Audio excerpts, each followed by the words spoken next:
गांव के 4 लोग जो कह देंगे हम मान लेंगे। तो भाई कहते कि नहीं, गांव के ये नहीं कहते गांव के 5 कह दें, गांव के 6 कह दें, गांव के 10 कह, ना, गांव के 4 में पूरा गांव आ जाता है। क्यों भाई आ जाता है ना, 4 में पूरा गांव आ जाता है। 4 लोग कह देंगे हम मान जाएंगे। इसका मानी 4 मानी पूरा गांव हो गया, पूरा समूह हो गया, पूरा समाज हो गया, ये अर्थ है 4 का है? लेकिन प्यारे, जो अहंकारी होता है वो अपने को ही हीरो मानता है और पूरे समाज को जीरो। वो कहता है मैं ही हीरो हूं, बाकी सब जितने हैं वो सब जीरो। और 10,000 के अंक में बोलो 4, वो एक अपने को हीरो मान रहा है और 4 को जीरो मान रहा है कि? और 11, यदि 11,000 पूछते तो 11 में कौन है हीरो कौन जीरो? सोचो जरा, कौन छोटा है? एक ऊपर है एक नीचे है, कौन बड़ा कौन छोटा है इसमें बोलो? वो कहता है 1 पे 11 हम तुमसे कम नहीं है। कहते नहीं 1 पे 11 है, हम तुमसे कम नहीं है। और 9 के अंक में 9 है, कौन छोटा कौन बड़ा? 9 बराबर। तो तुम हम तुम हम सब बराबर। क्यों फालतू की बकवास करते हो? जहाँ 9 लोग होंगे क्यों है? तो वहां प्यारे हीरो नहीं बन पाएगा 9 में कोई। 9 हीरो रहेंगे और नहीं रहेंगे तो हीरो बनने में लड़ेंगे फिर। क्यों भाई? तो ये भी कंफर्म नहीं है कि कौन विजयी कौन पराजयी। और 11 में तो 1 पे 11 है ही है, लेकिन 10,000 में ये कंफर्म है कि 4 जीरो हैं और 1 हीरो है। तो सीधी सी बात है, ये अहंकारी पहुंचे। आप कहोगे महाराज नहीं, ये तो सब आपकी बुद्धि चातुरिता है, कुछ भी कहो, इतने थे ही तो पहुंचे। कैसे थे? इतने ज्यादा थे। आप कहोगे कैसे ज्यादा थे? बोले जिनके कछु विचार मन माही, चाप समीप महीप न जाही। बोलो प्रमाण मिला कि नहीं मिला? इसका मतलब है 10,000 से ज्यादा थे, विचारवान थे, वो नहीं गए। लेकिन जो अहंकारी थे, छटनी हुई उनकी। तुलसीदास जी ने छटनी की उनकी, तो टोटल 10,000 निकले अहंकारी। इसलिए भूप सहस 10 एक ही बारा, और लगे उठावन तरही न तारा। ये 10,000 राजा अहंकारी यही धनुष के पास पहुंचे। लेकिन जनक जी को पक्का विश्वास है, नहीं तो 10,000 जा रहे थे तो जनक जी सबसे पहले आगे होकर रोकते, चुप खड़े हो जाओ, फालतू की बकवासबाजी करते हो, जाते हो, कदम बढ़ाते हो। मेरी बेटी एक है, वो 10,000 जा रहे हो तोड़ने के लिए। मैंने ये कहा था कि जो भी तोड़ेगा, ये थोड़ी कहा 10,000 मिलके तोड़ो। लेकिन जनक जी ने कोई टिप्पणी की, क्योंकि जनक जी इस बात को जानते हैं क्या, कि ये 10,000 जा रहे हैं, ये कुछ भी नहीं बिगाड़ पाएंगे धनुष का ये कुछ भी नहीं बिगाड़ पाएंगे। हमें कंफर्म विश्वास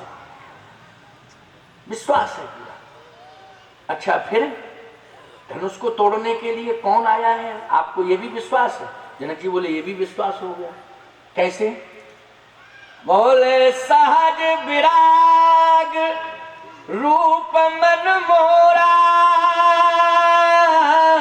और थकित होत जिम चंद्र चकोरा।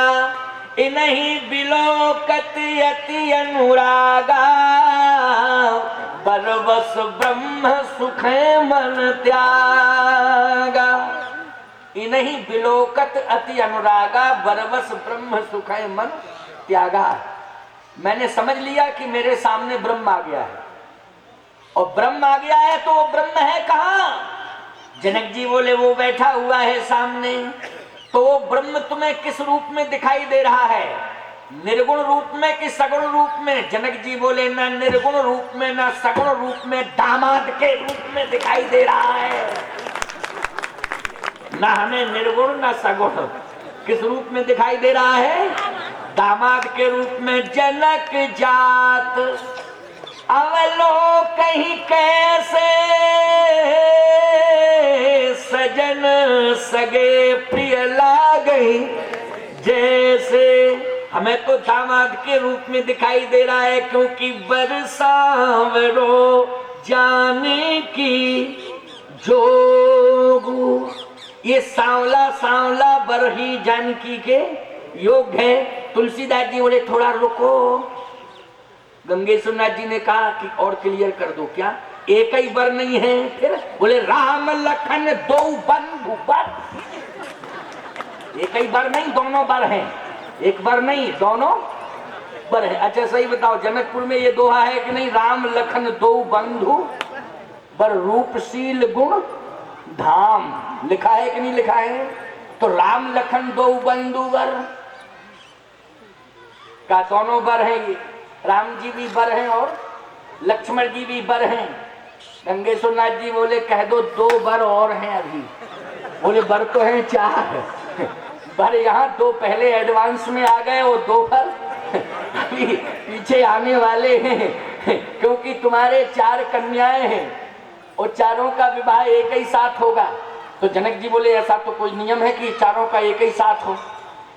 शंकर जी बोले चारों का इसलिए एक साथ होगा कि वो चारों भाई एक ही साथ पैदा हुए, इसलिए जन्मे एक संग सब भाई, भोजन सेन केल लड़काई, कर्म वेद उपवीत विवाह, और संग संग सब भयो उछा।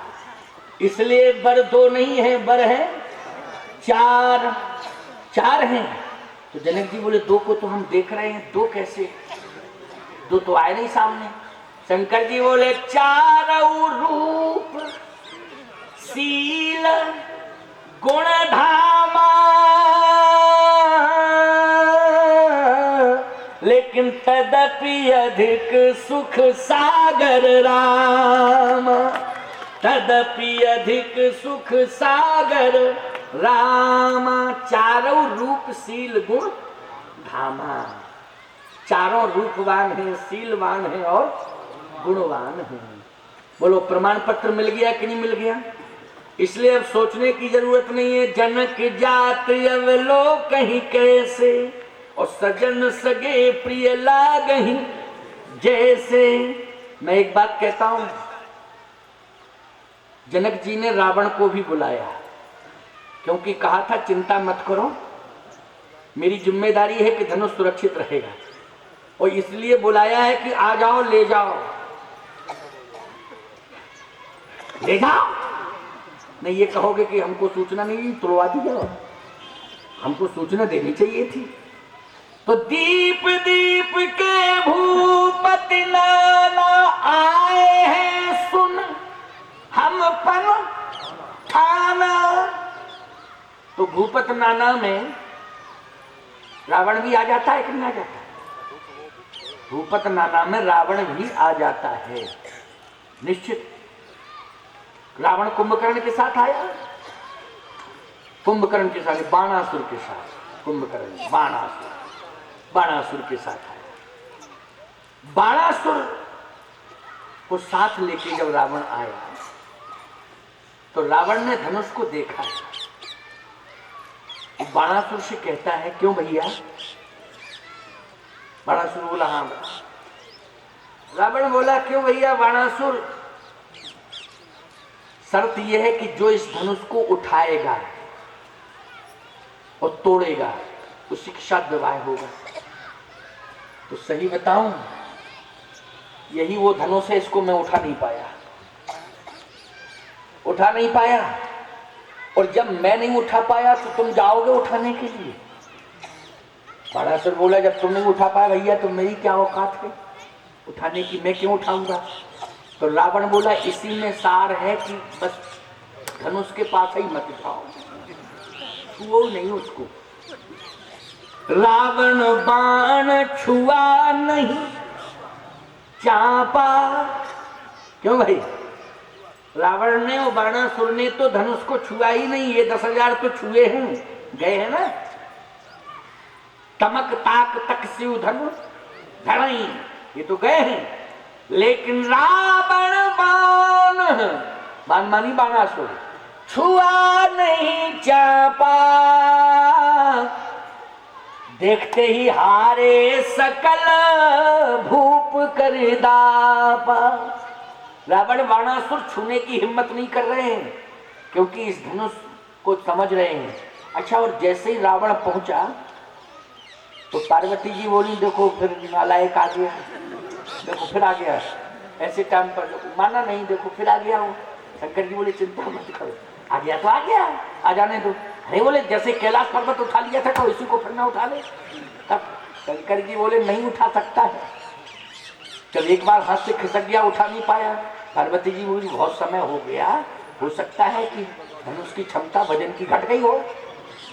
शंकर जी बोले हम ही धनुष के ऊपर बैठी जाते हैं, अब हम ही धनुष के ऊपर बैठे जाते हैं। तो क्या शंकर जी धनुष के ऊपर बैठ गए? बोले हाँ बैठ गए। कैसे? बोले ये राजा जितने गए 10,000, ये सब हिलाने का डुलाने का प्रयास कर रहे हैं लेकिन धनुष ना हिल रहा है ना डुल रहा है। का क्यों? बोले डगे न शंभु। जब शंकर जी नहीं हिल पा रहे तो धनुष कहां से हिल? अरे सरासन कैसे ओ कामी बचन सती मन जैसे। भगवान शंकर किसी न किसी रूप में धनुष में विद्यमान है। बोलो है विद्यमान कि नहीं? शक्ति के रूप में विद्यमान है, लेकिन है कि नहीं? अच्छा, दूसरी बार रावण ने जैसे ही देखा तो शंकर जी का दर्शन हो गया, और शंकर जी का दर्शन जैसे हुआ तो शंकर जी ने तीसरा नेत्र का इशारा किया कि रावण तूने टच किया धनुष, और तीसरे नेत्र से तू होगा फट, यही भस्म बनेगी और तेरी भस्म को हम माथे में लगाएंगे। क्यों भाई? तेरी भस्म को इसलिए देख में चंदन लगा के नहीं आया, क्योंकि जो भी छुएगा वो भस्म होगा, और भस्म होगा तो फिर इसलिए सावधान। रावण बाणासुर से बोला भैया विवाह कराने आए कि मरने आए? ऐसा विवाह किस काम का जिसमें मरना पड़े, इसलिए बैक होने में ही फायदा है। किसमें फायदा है? बैक होने में भी फायदा है, बैक होने में ही फायदा है, ज्यादा अच्छा है। तो फिर बाणासुर बोला एक काम करो, ये जो 10,000 हैं इनको साथ ले लो और देखो सफलता मिलती कि नहीं मिलती। रावण बोला हम गठबंधन में शामिल नहीं होंगे, ये महागठबंधन है।